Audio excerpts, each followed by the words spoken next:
É un dos produtos con máis sona no Grove, pero que agora quere ver recoñecido o seu prestixio e a súa calidade. A Centola Meca quere facerse cun distintivo propio e para iso a Confraría de San Martiño leva máis dun ano traballando no proxecto. Dende o Pósito indican que o principal obxectivo é conseguir un selo que a distinga no mercado e que certifique a súa calidade. Nos o que tratamos con unha marca é diferenciar o noso produto do resto. Nos aquí temos un precio mínimo, cando moitas cofradías non o teñen, entonces tamén vendemos unha calidade.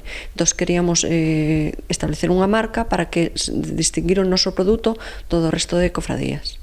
A Confraría xa fixo un primeiro rexistro no 2016. Daquela foi rexeitado por propor unha marca demasiado xenérica. Agora, cunha identificación máis detallada, identificando o produto co Pósito, os confrades cruzan os dedos para que o seu proxecto vexa a luz en breve. Con todo, segundo indican, o proceso longo e laborioso. Bueno, o proceso largo, primeiro empezamos co diseño do logo. Unha vez que temos o diseño do logo e a idea clara do que queremos enviar ao registro, envías ao registro de patentes e marcas. Unha vez ali que fan a primeira valoración, publicase no rexistro.